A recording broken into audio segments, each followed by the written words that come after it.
Pourquoi nous avoir donné espoir si c'était pour venir nous donner ce genre de décision? Le ministre de l'immigration de la province du Québec a vraiment fait fort.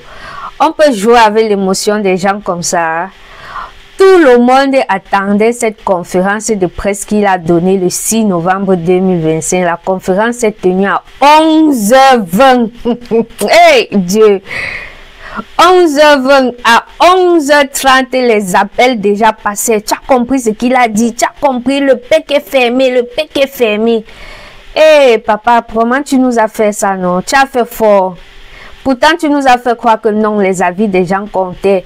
140 mémoires reçues, un record jamais atteint.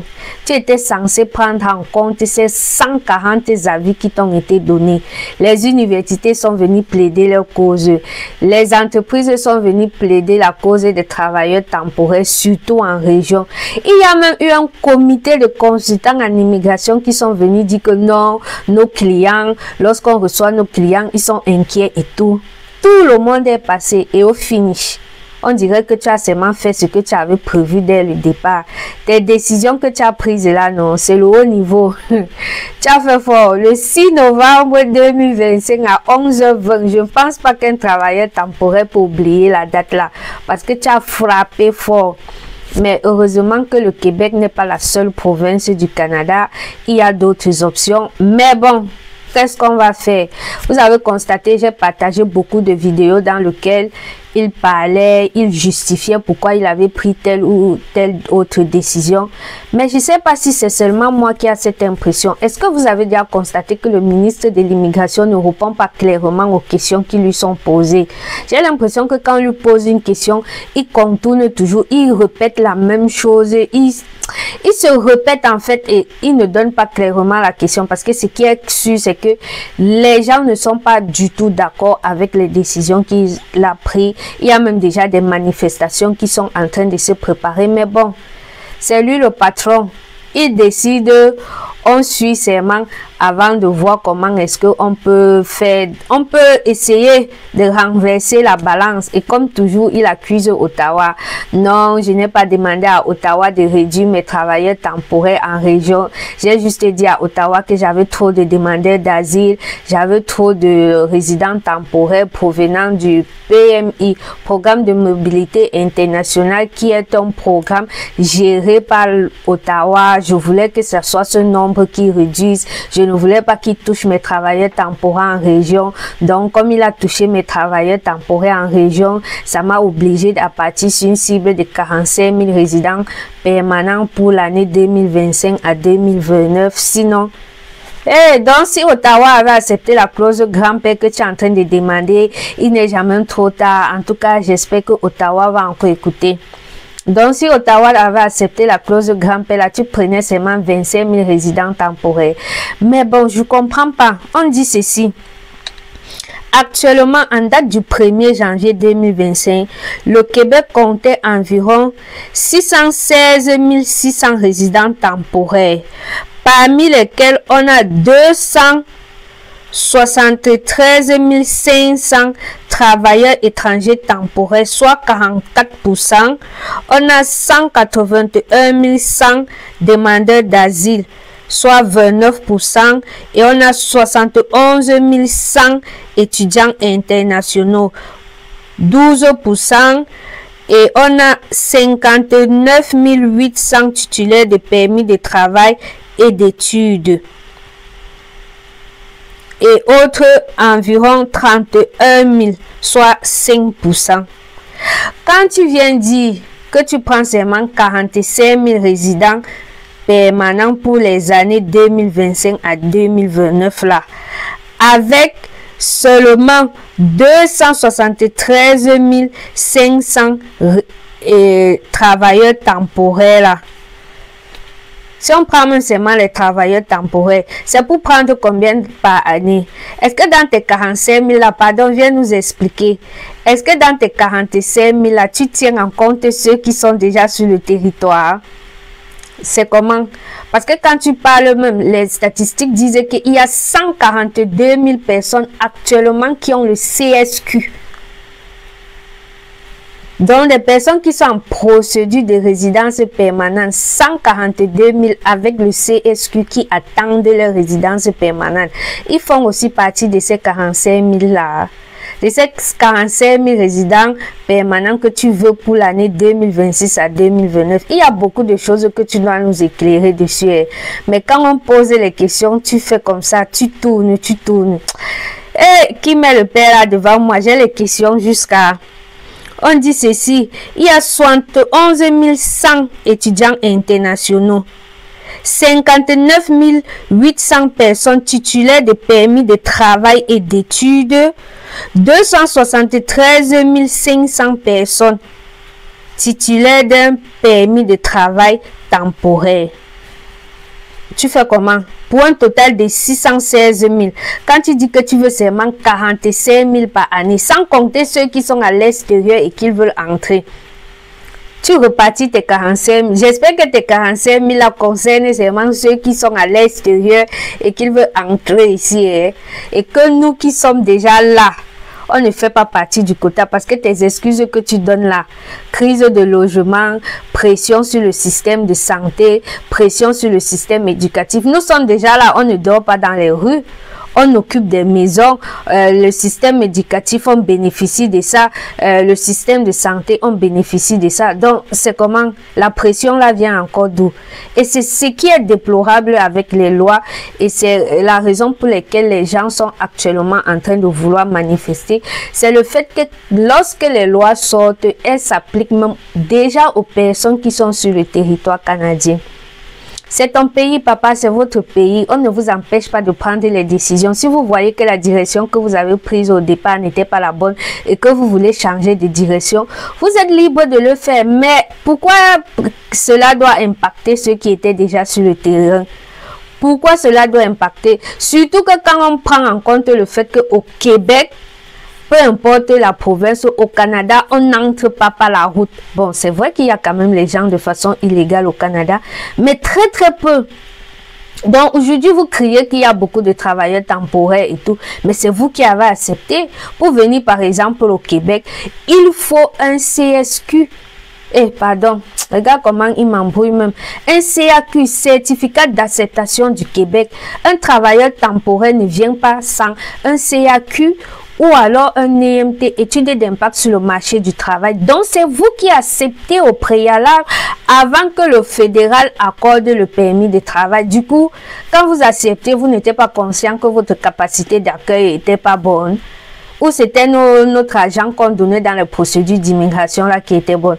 Une fois que vous avez accepté, nous sommes venus sur le territoire. Maintenant, vous nous dites que non, nous sommes trop nombreux. Pendant ce temps, on reste, on travaille, on paye les impôts, on fait tourner votre économie. Mais vous nous dites quand même que la résidence permanente est là, vous allez regarder ça de loin. Vous allez regarder ça de loin. Vous allez regarder seulement à vue unique. Vous allez voir la résidence permanente en vue unique. Est-ce que c'est normal ça? Vous êtes libre de prendre vos décisions comme vous voulez, mais que cela n'impacte pas les gens qui étaient là avant que les décisions ne soient prises. C'est tout ce qu'on demande.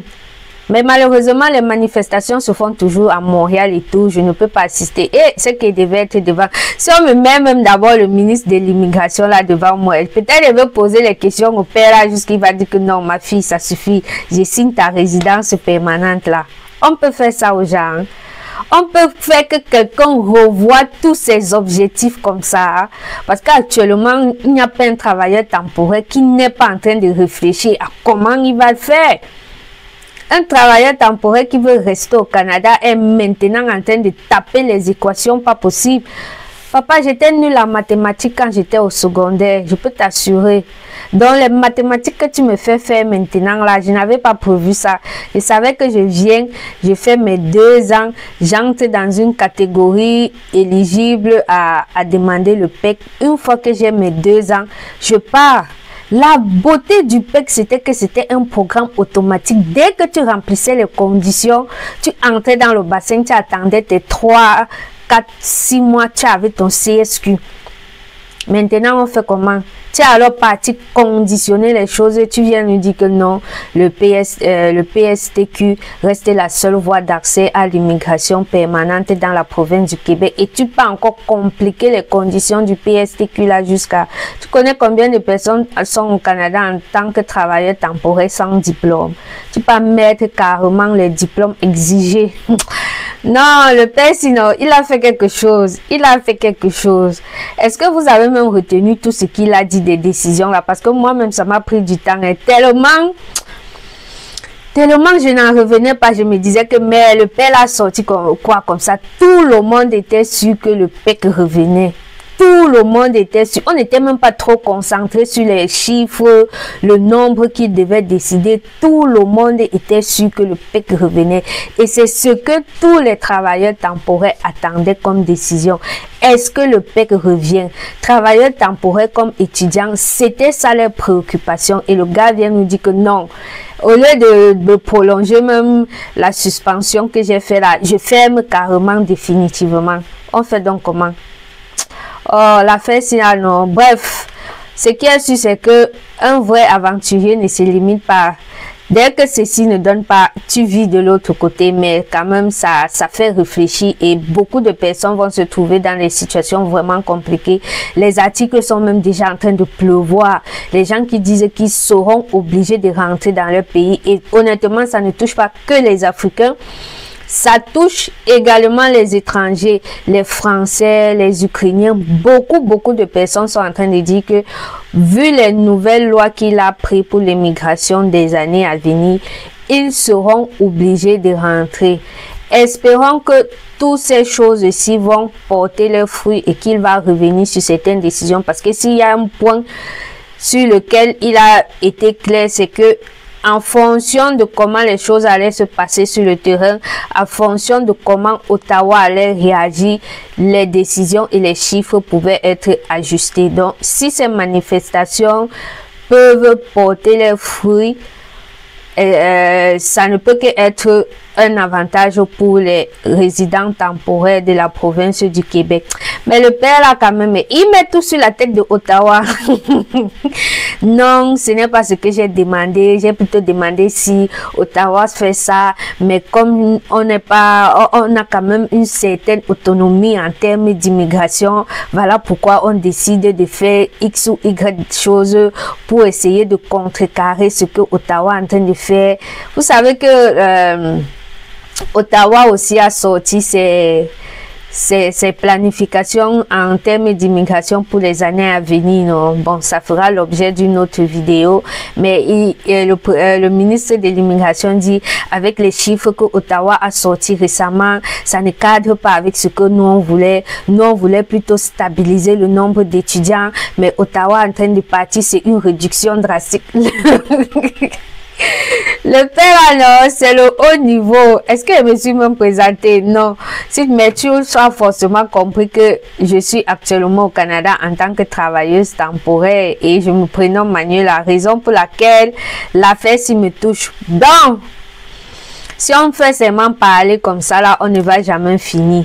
J'ai donc fait un récapitulatif de tout ce que le monsieur là a dit durant sa conférence du 6 novembre 2025. Une conférence qui a duré à peu près une cinquantaine de minutes, dans lequel il a pris à peu près 10 minutes pour annoncer ses décisions. Le reste du temps, il répondait aux questions.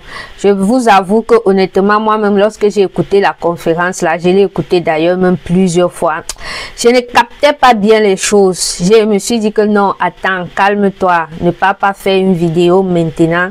Laisse que les articles sortent, que les personnes commentent pour que toi-même tu assimiles bien ce qui a été dit.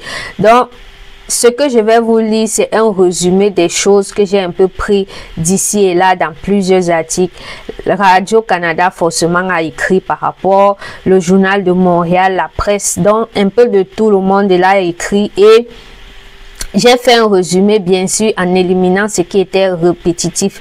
Donc, ce qu'il faut retenir de tout ce que le père a dit durant sa conférence du 6 novembre 2025 qui concerne la planification de l'immigration pour l'année 2026 à 2029, il dit ceci.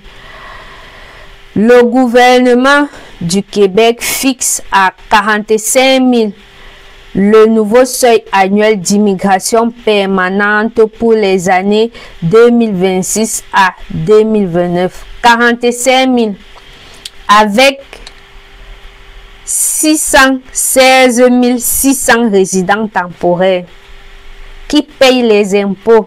Il faut bien préciser, qui payent les impôts et de manière même très drastique, parce que ce sont nous les immigrants qui sautons sur les heures supplémentaires et tout, et les impôts c'est la magie. Il faut qu'ils fassent même d'abord une vidéo dessus, parce que le tout, sinon j'ai expérimenté les impôts vrai. On te coupe 1000 $ d'impôts. 1000 qui fait tourner l'économie comme les résidents temporaires. En tout cas, comme j'ai dit au début, j'espère que dans tes 45 000 là, tu ne nous comptes pas, papa. J'espère seulement.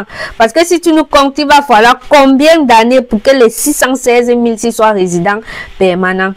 Sans compter ceux qui vont entrer par année. Donc, pardon seulement, retire-nous dedans. Dis que comme on est déjà dedans, on ne fait plus partie des chiffres là. Autre décision. Abolition du programme de l'expérience québécoise volet étudiants et travailleurs qui offrait une voie rapide menant à la résidence permanente. Et que le programme là était automatique.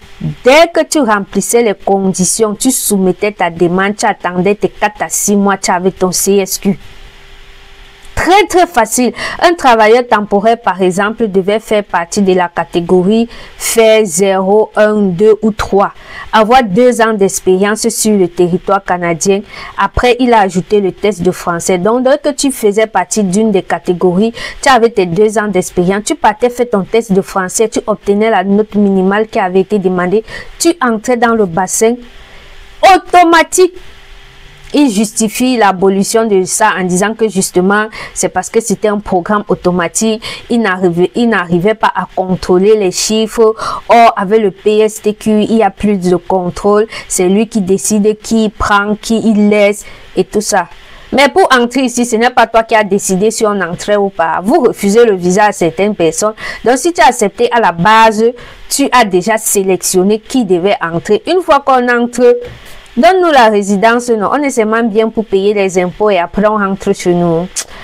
Bon, on calme les esprits. Troisième point, bon, le troisième point, si je n'ai pas trop compris, en matière d'immigration temporaire, il est prévu de réduire le nombre de résidents non permanents en visant à terme un nombre maximal de 65 000 titulaires de permis dans le programme des travailleurs étrangers temporaires, 110 000 titulaires de permis dans le programme des étudiants étrangers, ce qui représente une réduction globale de 13% par rapport à 2024.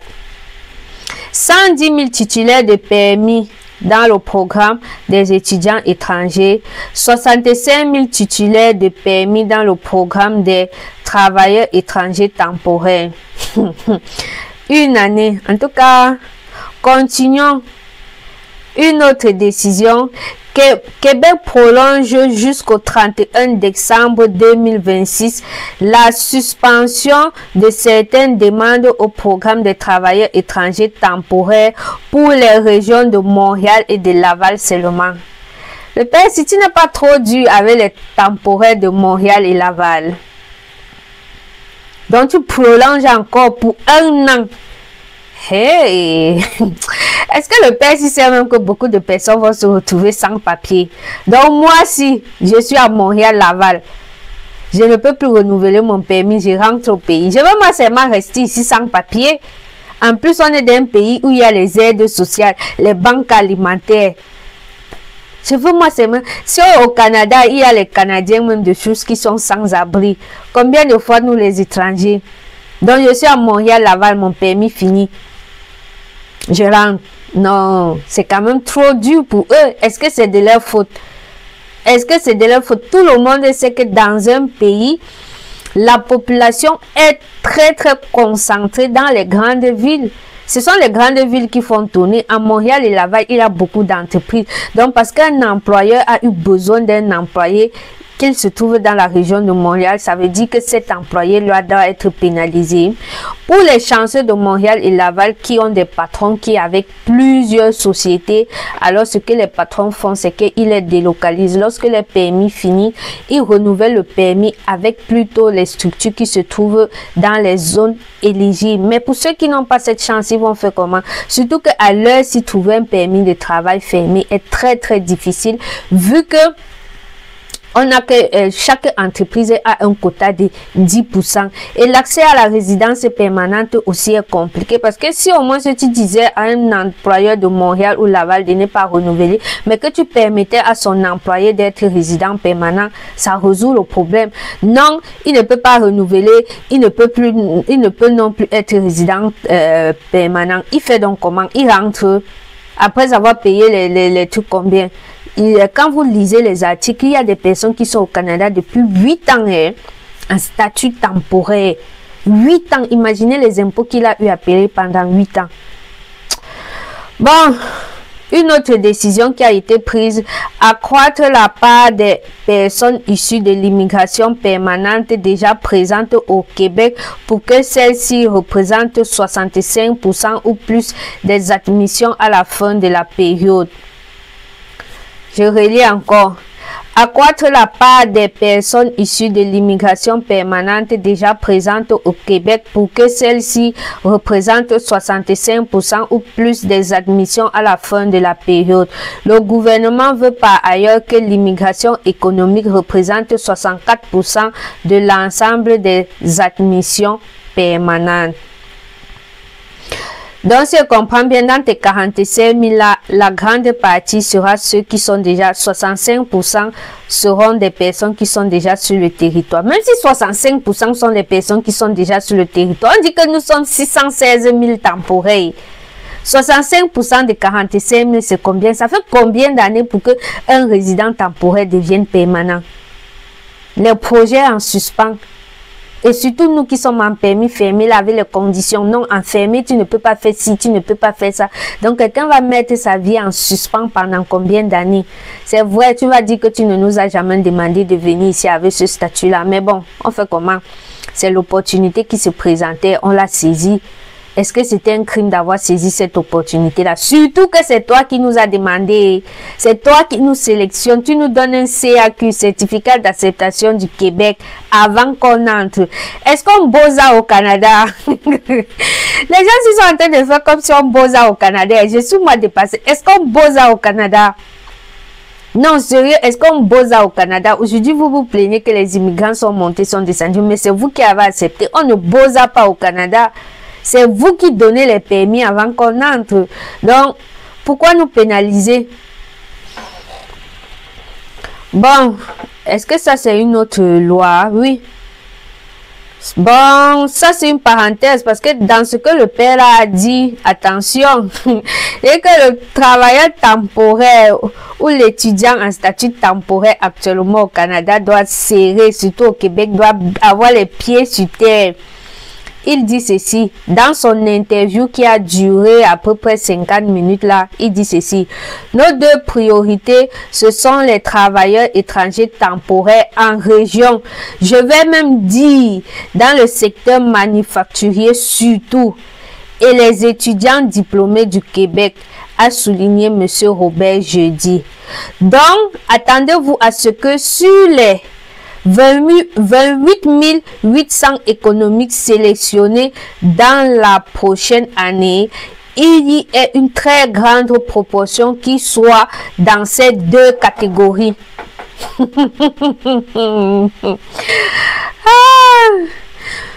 Je relis, nos deux priorités, ce sont les travailleurs étrangers temporaires en région. Je vais même dire dans le secteur manufacturier surtout et les étudiants diplômés du Québec.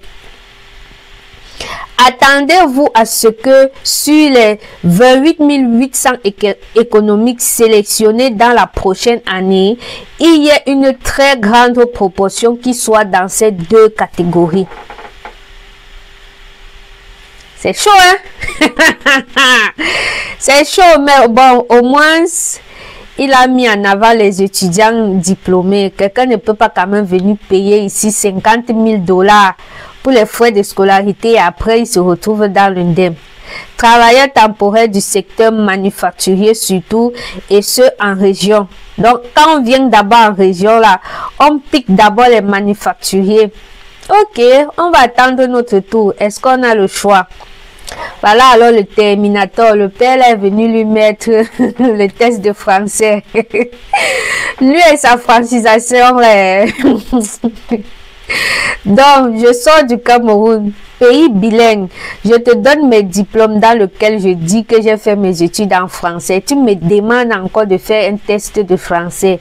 Même les Français font le test de français au Québec. Non, sérieux. Avec votre bête français, vous avez même déjà suivi le français québécois. Bizarre, bizarre jusqu'à... Mais ils font passer le test de français aux gens. Pour protéger le français, Québec vise désormais une proportion de plus de 77% de connaissance du français chez les personnes issues de l'immigration permanente, c'est-à-dire l'immigration économique, le regroupement familial et les réfugiés. Les travailleurs temporaires qui ont séjourné plus de 3 ans au Québec de façon continue ou cumulative devront à l'avenir démontrer une certaine connaissance du français oral. Cette connaissance, si je ne me trompe pas, est un niveau 4 exigé. Ça veut dire qu'à partir du 17 décembre 2025, selon ces dires, si tu as 3 ans consécutifs sur le territoire québécois, il te faut passer un test de français, obtenir la note minimale de 4 pour voir ton permis renouvelé. Je dis bien le permis et pas la résidence permanente, le permis de travail renouvelé. Selon cet article, il y a des exceptions. Des exceptions sont prévues pour les travailleurs agricoles en raison de leur contribution active à la sécurité alimentaire, les ressortissants étrangers occupant un emploi pour le compte d'un bureau d'une division politique d'un État étranger et les employés des organisations internationales non gouvernementales reconnues par le Québec, car celles-ci bénéficient de certaines exemptions aux obligations de la charte de la langue française, explique le gouvernement.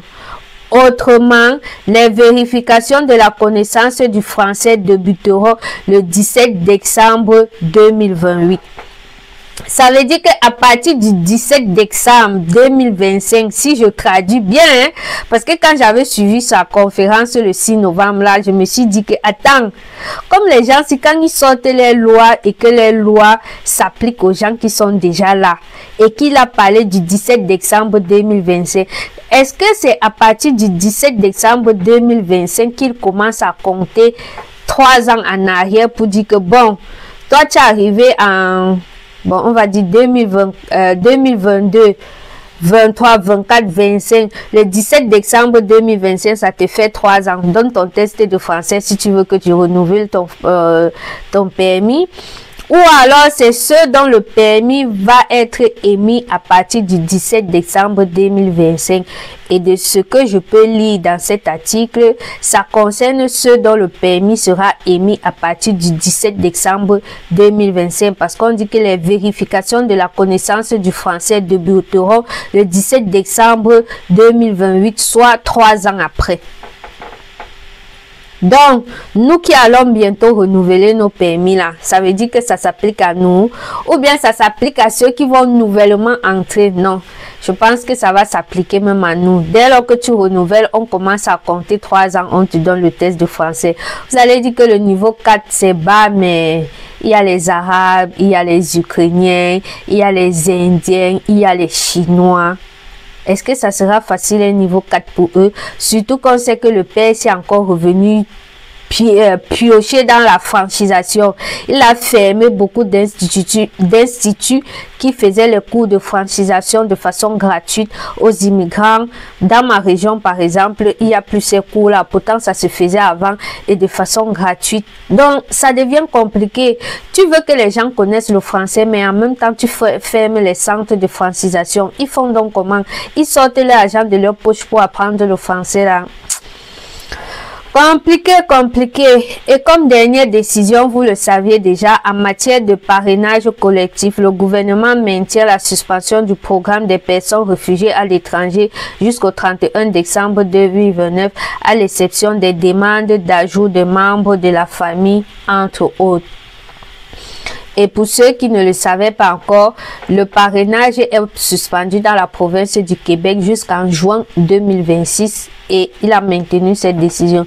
Donc voilà en gros tout ce que le monsieur là nous a dit le 6 novembre 2025 concernant la planification pluriannuelle pour les années 2026 à 2029. Vous voyez que personne n'est à l'abri, mais ça touche plus les résidents temporaires car ils se vantent bien en disant non, cette fois-ci la planification a tenu compte des résidents permanents mais aussi des résidents temporaires, mais ça n'affecte vraiment pas les résidents permanents. Tu as juste réduit de quelques chiffres le nombre de résidents permanents, c'est tout, mais les temporaires, tu as sorti au moins 100 lois sur les temporaires. 100 lois, pourtant tu dis que non, tu te plains parce que Ottawa ne veut pas diminuer le nombre de demandeurs d'asile. C'est les demandeurs d'asile et les travailleurs temporaires du programme de mobilité internationale qui t'intéressent. Quand tu dis donc que après 3 ans consécutifs sur le territoire, un travailleur temporaire doit fournir un niveau 4 en français pour pouvoir avoir son permis renouvelé. Tu favorises donc le travailleur temporaire de la région quand? À quel moment il est favorisé? Tu viens maintenant nous dire que non, je favorise les gens de la région, mais plus les gens dans le secteur manufacturier. C'est quoi? Donc tout le monde va maintenant seulement partir apprendre la soudure et tout ça parce qu'il veut être priorisé. Et même si on voulait apprendre, est-ce que nos permis nous permettent de rentrer à l'école pour faire une déviation? C'est même ça le plus compliqué dans l'affaire. Si quand tu vois que telle porte est fermée et que tu veux essayer d'ouvrir notre porte, tu as un permis de travail qui te conditionne de ne pas faire ci ou de ne pas faire ça. Donc taper d'autres équations est tellement compliqué que tu restes, tu te demandes mais je fais comment? La solution c'est d'autres provinces. La solution, c'est d'autres provinces. Voilà aussi que Ottawa est venu avec ses cibles en immigration pour dire que non, si le Québec ne veut pas de vous, même de le reste du Canada, là, je frappe fort.